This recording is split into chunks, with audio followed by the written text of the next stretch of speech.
Hey there, sweet friend, and welcome back to another episode of Migraine Relief Hotline. I'm Kelli, a functional dietitian, here to help you navigate migraine a little bit more easily with science-backed strategies and a little bit of magic. I'm going to be answering your questions related to migraine each week so you can feel more confident and in control. Now, today we're going to be answering a question all about how migraine can change as we age.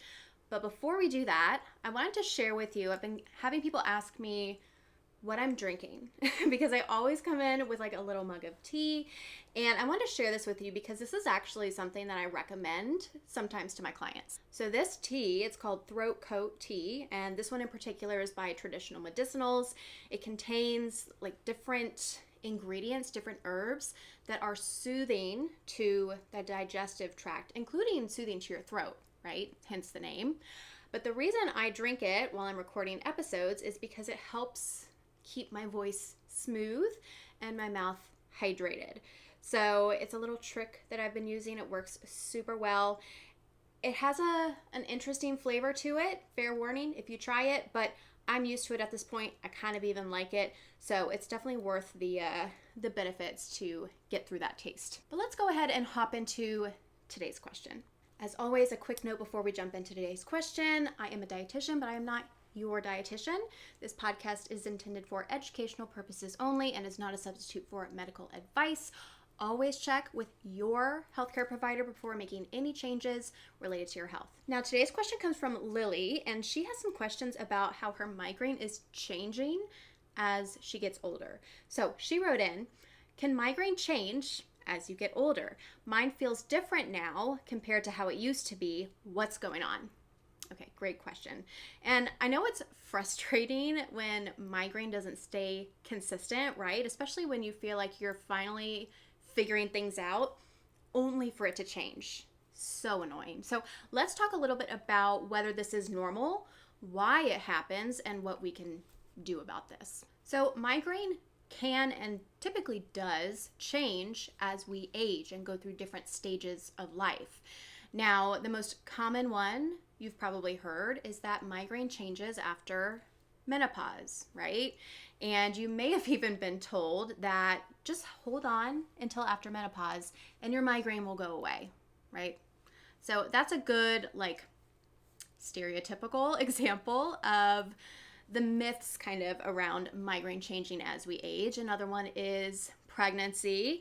Maybe you've been told, oh, just get pregnant. That'll fix your migraines. Another myth, right? So let's talk about, yes, hormones and how changes in hormones can impact us as we age. But we're also going to talk about other factors like changes in how you absorb nutrients, changes in environment and neuroplasticity. And then again, what we can do about those things to help stabilize migraine as we get older. So hormones, yes, do play a big role for a lot of us in migraine. And hormones change as we age, right? They change at puberty and as we, go through our teens and 20s. They change if we choose to get pregnant. They change as we go into perimenopause and hit menopause and then postmenopause. And then while you're menstruating during your, quote, fertile years, your hormones are changing every month, right? Which is where we get hormonal migraine from. So there's lots of changes, and these hormone changes, these hormone shifts, particularly when it comes to estrogen, are of course linked with migraine. Now, perimenopause tends to be a big one, and it can kind of sneak up on us because not all of us are thinking about perimenopause. Not all of us are aware about menopause and what it is when it happens. If you want me to chat more about that, write in with your questions, and I'm happy to do an entire episode on that topic or maybe several.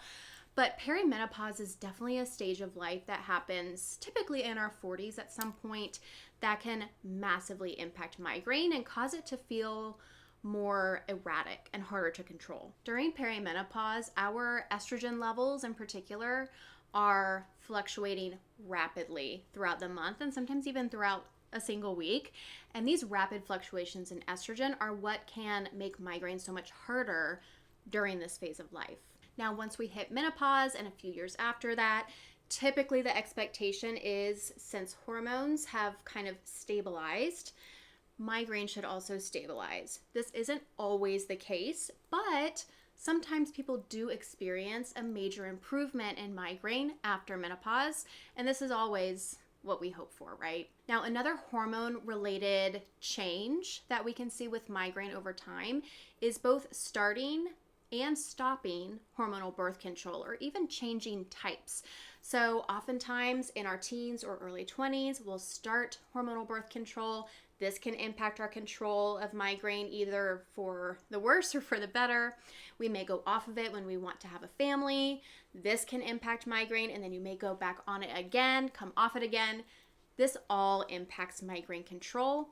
Now, how it impacts migraine control depends on you and your body and how your body tolerates different types of birth control. But aside from hormones, there are other things that change as we age. So for instance, our ability to absorb certain micronutrients like iron and B12 changes as we get older.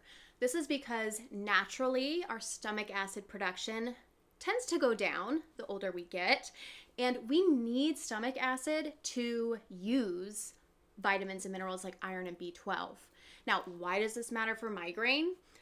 Iron is very important for migraine because it helps transport oxygen throughout our body, including to our brains. So if we're low in iron, we're not going to be feeling good. We're going to have a much harder time managing migraine. And then B12 is really important for energy production, again, including in the brain. So if we're not able to produce energy very effectively from the food that we eat, again, it's going to make migraine worse. And then, of course, we go through different environmental changes as we age. We move, we have different jobs, we go on vacations, we travel. And these different changes in environment throughout life can have an impact as well. So, for instance, if you're in the US, there are different areas within the country that are easier to live in if you have allergies and harder to live in if you have allergies. And allergies can impact migraine. Same thing with mold. There are certain areas of the country that are more prone to having mold issues, and mold can also be a big migraine trigger for people. So just that change of environment, again, whether we're moving or traveling, can impact migraine as well. There's also a concept called neuroplasticity, which can be a good thing, but it can also be a bad thing and work against us when it comes to migraine as we age. Neuroplasticity is your brain's ability to adapt and change over time. So this can be used positively by helping form a more optimistic outlook on life or forming new beneficial habits or ways of thinking.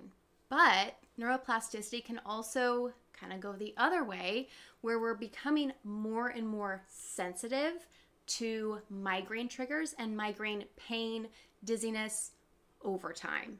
This maladaptive neuroplasticity, when it comes to migraine, is often called chronification of migraine.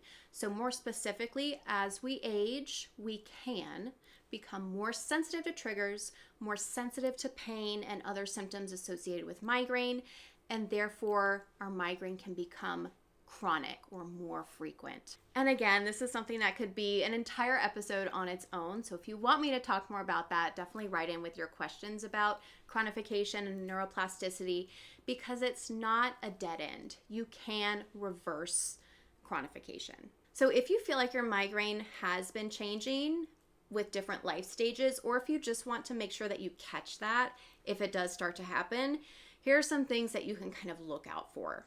Now, if you notice any new symptoms with your migraine, so for instance, if you've never experienced dizziness before and all of a sudden you are, or if you've never experienced aura before and now you are, those are good times to check in with your doctor just to make sure nothing else is going on and to let them know that the nature of your migraine is changing, because it may change your treatment strategy with your doctor, or they may want to run some more tests just to rule anything else out. We also want to be aware that different life stages like perimenopause, pregnancy, postpartum can bring along with them other life changes that can impact migraine. So, changes in sleep, changes in stress, changes in your ability to nourish your body and get exercise. Those can also impact migraine too, so we really want to be thinking about the bigger picture with this stuff. Now, I'm going to give you some practical tips that you can take away with you if this is resonating, so you can try and pin down what's causing your migraine to change over time and then try and fix it, or at least improve it. The first thing I like to recommend is to track patterns. So this is a little bit different than tracking triggers or just tracking your migraine days, because we're looking for trends in how we feel and what's changing over time. So we're kind of zooming out more and looking at the bigger picture. So yes, you want to sit down and track your triggers, track your symptoms, track migraine in whatever way feels most doable for you. But zooming out and thinking, okay, what happened? What changed over the last few months or even few years that may have impacted migraine for me? This is something I do with all of my new one-on-one clients. We sit down on a call and we chat about every little thing that may have changed that affected their migraine. Some things to think about or pay attention to: moves, changes of jobs, major stressful events, changes with your health, new diagnoses, life events like perimenopause, pregnancy. All of these things can and often do impact migraine. So evaluating that and pinpointing those things can help you make changes so you can start to feel better. Next, it's good to think about, could there be any underlying imbalances or issues that are impacting migraine, either directly or indirectly? So we talked about iron and B12 earlier. So could you have some deficiencies that have been worsening over time that are impacting your migraine? Could you maybe have started developing some IBS and that gut-brain connection is suffering because your gut health is suffering? These are just a few examples of different types of imbalances that can impact migraine that can kind of sneak up on us and go unnoticed for, again, sometimes months and sometimes years. And then this is a big one, y'all. If you feel like your migraine is worsening, it's really important to take action as soon as you can. Don't wait. Don't try to tough it out or just put up with it. Start now, like today, after you finish listening to this podcast, if things have been worsening or changing and you've just been trying to deal with it. The reason it's important to act early, other than you deserve to feel good, is that chronification of migraine happens when migraine goes uncontrolled or poorly controlled for a stretch of time. So we really want to avoid toughing it out, dealing with it, muscling through, because it's only going to have negative complications for us, not only short term, but long term as well. And then make sure you're seeking support. I know this can all feel overwhelming. It can feel like you're on your own to figure this stuff out, but just listening to this podcast proves that you are seeking support, you are seeking more information, and you're not alone, because there's a whole community of people listening right alongside you who are dealing with the same things you are. So find those communities, find those good practitioners who can help you, and make sure you're not just struggling through on your own. To wrap things up for today's episode, yes, migraine can change as we age, but if you use the right tools, the right strategies, some thoughtful detective work, then you can navigate those life changes with more ease, more grace, and have migraine be a smaller part of your life during those times. And y'all, it is never too late or too early to start taking control of this stuff, so start now. And that's it for today's episode. Thank you so much for tuning in again to Migraine Relief Hotline. And make sure you join us next week as we cover another listener question all about migraine. If you have a question that you'd like me to answer, you can submit that question anytime using the submission form linked in the show notes and on my Instagram. And if you enjoyed today's episode, please remember to subscribe, leave a review, and share this episode with a friend or family member who may find it helpful. If you want access to exclusive bonus episodes and live hangs with myself and fellow hotliners, you can join us on Patreon, also linked in the show notes and on my Instagram. And if you're ready for a deeper level of support, my Raise Your Threshold program is the place for you to receive help and support navigating migraine with more ease. For more info, you can check out the link in my show notes, or you can always DM me on Instagram if you're not already following me. My username is @the.migraine.dietitian. Thanks so much for listening, and I'll see you next week. Bye.